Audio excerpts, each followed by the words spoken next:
안녕하세요, 올바름입니다. 이번 주 투자의 생각은 테크 투자자들에게 중요했던 반도체 섹터 체크를 다뤄볼까 합니다. 이제 반도체 섹터 내에서도 대표 기업들의 컨콜이 나왔으니까 한번 자세하게 확인해 보겠습니다. 먼저 AI에 대해서 다시 한번 말씀드리면 다음 주 월요일인 11월 6일 오픈 AI의 개발자의 날이 있고, 그리고 11월 15일 마이크로소프트의 이그나이트 컨퍼런스에서 생성형 AI의 제품에 대한 피드백이나 아니면은 제품 개발 상황을 말할 것으로 기대받고 있습니다.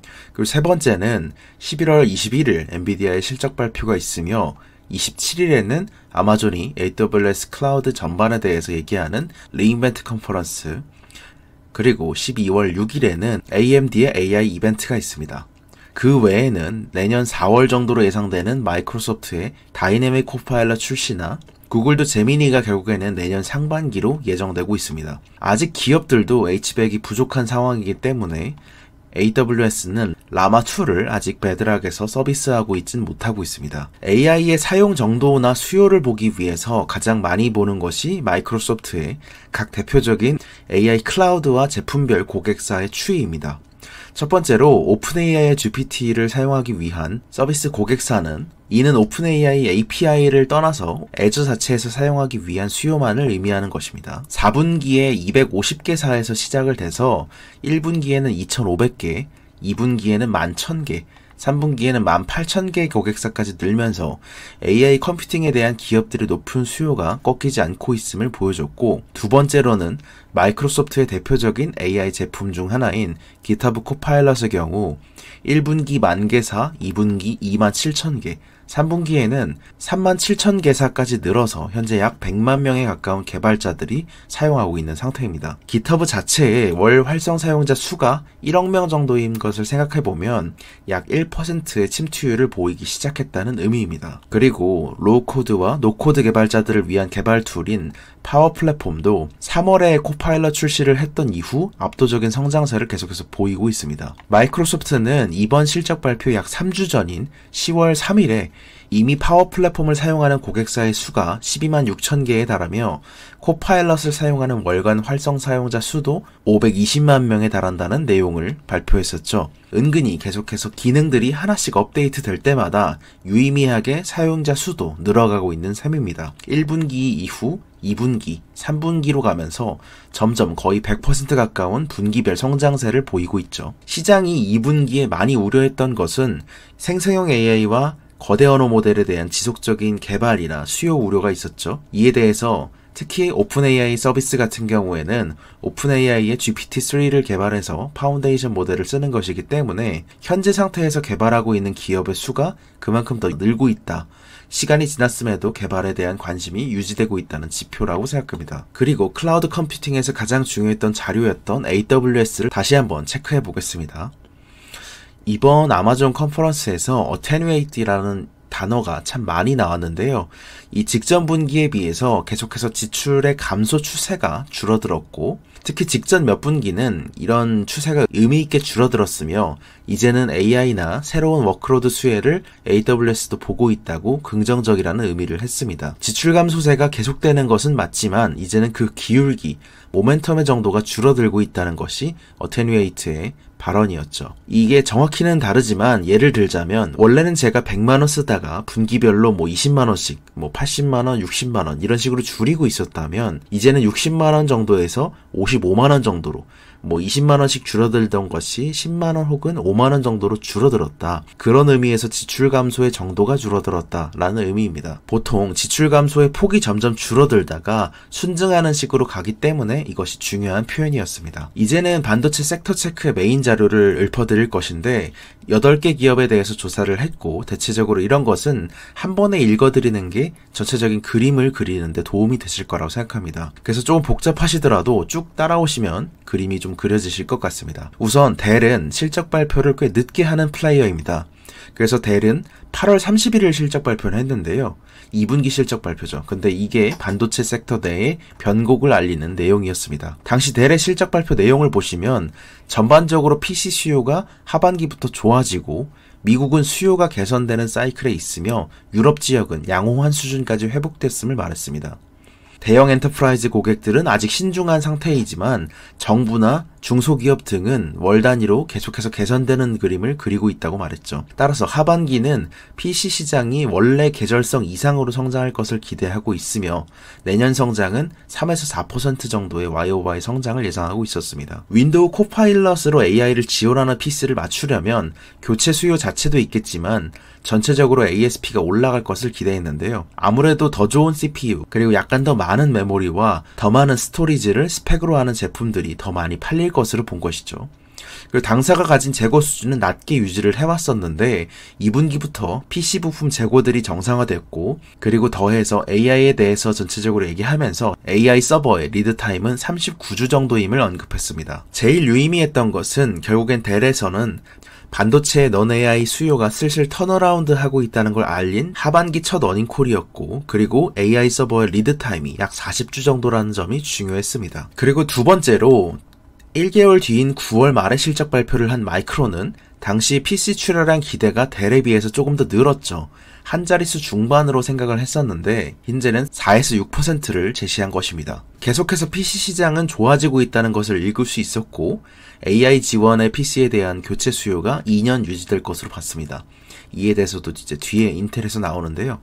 그리고 메모리 가격은 바닥을 쳤고 고객 재고가 정상화되고 있고 공급 감소도 계속될 것이기 때문에 내년에는 마진과 가격 모두 개선된다고 본 것이죠. 그리고 전체적으로 고객 재고 수준이 PC나 스마트폰, 스토리지, 자동차 시장은 정상적으로 돌아와 있고 데이터 센터 같은 경우에는 24년 초쯤에 정상화될 것으로 예상했습니다. 여기서 아무래도 제일 유의미했던 것은 델에 비해서 1개월 뒤인 PC 출하량 예상치가 증가했던 것, 그리고 재고 수준이 상당 부분 정상화됐다는 점, 일부 고객들이 전략적으로 D램과 낸드를 가격 상승에 앞서서 구매하기 시작했다는 점이 중요했습니다. 그리고 비교적 최근인 지난달 26일 인텔도 비슷한 결의 발표를 했죠. PC 재고가 상반기에 소진이 완료되었고 4분기에도 PC는 지속적인 성장이 예상되며 24년에는 윈도우 코파일럿 수요가 있고 25년에는 윈도우 10 서비스가 종료됨에 따라 교체 수요가 2년간 유지될 거란 코멘트를 했습니다. 그리고 어드밴스드 패키징 분야에서 2개의 고객사를 확보했고 현재 파이프라인에서 6개와 협상 중이라고 말했습니다. 그리고 그동안은 AI 서버에 밀려서 일반 서버 캐펙스가 뒤로 밀렸었는데 4분기부터는 정상화 조짐이 보인다는 내용을 했고 2분기에 비해서 QoQ로 약 2배 정도 가까이 AI 가우디에 대한 수요가 늘었다고 언급했습니다. 이에 대해서 인텔도 지금 공급 제한을 겪고 있는데 이를 해소하기 위해서 노력 중이라는 코멘트도 더해졌죠. 중국 수출 규제에 대해서는 현재 당국과 소통 중이며 60일간 의견 제출을 통해서 향후 어떤 제품을 출하할 수 있을 것인지도 나름 긍정적으로 코멘트했습니다. 그리고 네 번째는 AMD입니다. 며칠 전에 발표를 했죠. 4분기에 PC와 데이터 센터 매출이 두 자릿수 성장할 거란 자신감을 보였고 그리고 데이터 센터 시장 점유율을 계속해서 뺏고 있음을 의미하기도 했습니다. AI 제품은 4분기 실적 400밀리언을 기반으로 해서 24년에는 분기별로 QoQ 매분기 증가할 것으로 예상을 했는데 이에 따라서 2빌리언 정도를 예상한다고 밝혔죠. 그래서 24년 매출은 QoQ로 계속 증가는 하겠지만 대부분의 증부는 AI가 차지할 예정입니다. 사실 AMD의 실적에서 문제는 자일링스로 대표되는 임베디드 사업이었습니다. FPGA 부문이죠. 매출 비중이 약 20%에서 25%가 이 자일링스가 속한 임베디드 사업인데 이것이 재고 조정 기간을 세게 겪고 있기 때문에 4분기와 내년 1분기까지 매출이 QoQ로 15% 정도 감소하신다고 보면 됩니다. 그래서 특히 이 자일링스 부분이 GPM이 70%대인 높은 사업이기 때문에 24년에 AI로 인한 레버리지 효과를 상당 부분 상쇄할 것으로 생각이 됩니다. 이 GPU도 하반기까지 부진을 예상했는데 커스텀 칩인 콘솔 시장의 부진 때문입니다. 그리고 이것을 한번 보시면 어느새 CPU 내 데이터 센터 시장 점유율을 보면 인텔의 성이 깨지고 있음을 볼 수 있습니다. 이 두 번이나 AMD가 15% 가까운 점유율을 뚫으려고 했었지만 사실 서버용 시장을 뚫기에는 이 정도에서 항상 신제품에 의해서 막혔었습니다. 그러나 이번에는 연말 기준으로 35% 정도를 넘기는 시장 점유율을 보일 것으로 기대되고 있죠. 그러다 보니까 사실 인텔에게는 곳간을 뺏기는 것이기도 하고 AMD에게는 곳간을 뺏어오는 구간이기도 합니다. 마지막 부분입니다. 4가지인데 어드밴스드 패키징 분야의 대장 기업 중 하나인 베시는 하이브리드 본딩 수요가 계속해서 좋고 이미 다수의 주문을 받았으며 가까운 시일 내에 더 많은 주문이 예상된다고 말했습니다. 이 컨센서스 대비해서 3분기에도 더 많은 주문이 있었고 기존 고객에 이어서 신규 고객들이 추가됨에 따라 이제는 완전히 광범위한 고객들에게서 주문을 받고 있음을 말했습니다. 조립 장비 정도는 2분기가 최저점으로 판단된다, 이런 코멘트들이 있었죠. 그리고 스마트폰의 메인 플레이어 중 특히 중화권의 노출이 큰 미디어텍은 4분기 QOQ 2자릿수에 가까운 성장을 전망했고 특히 매출의 절반 49%인 스마트폰은 3분기에는 QOQ로 19% 성장을 보였는데 4분기에도 이번에 스냅드래곤과 경쟁하는 디멘시티가 호평 중이기 때문에 이것이 출하됨에 따라 성장 가속화가 예상한다고 밝혔습니다. 24년의 스마트폰 출하량은 1%에서 3% 정도를 예상 중인데 5G 믹스가 2자릿수 성장을 예상하고 있기 때문에 하반기까지 매출 증가가 예상된다고 말했습니다. 이어서 데이터 센터의 캐펙스 기업에 속하는 열 관리를 담당하는 버티브는 신규 수주 턴어라운드가 현재 시작됐고 신규 수주의 비율이 돌기 시작했습니다.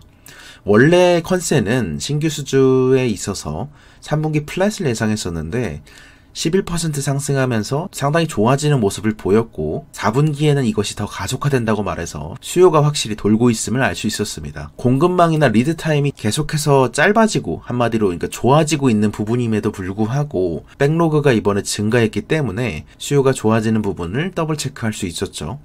그리고 중국 시장의 최근 턴어라운드에 대한 원래 기대가 1분기부터 계속해서 있었는데 이것이 이번에는 꽤 많이 낮췄습니다. 한마디로 전체적인 수요는 계속해서 좋아질 것으로 예상하고 있었고 텔레콤에 대해서는 좀 약했습니다. 이제 통신업체들이 캐펙스를 미루고 있고 마지막 이 텔레콤 부분은 사이버 보안 기업들 중에서도 텔레 쪽 노출이 큰 포티넷의 실적에서도 찾을 수 있었던 내용이었습니다. 그리고 8개 기업 중 마지막으로 서버 ODM인 슈퍼마이크론은 엔비디아의 실적 발표 프리뷰 성격을 약간 띠고 있는데요.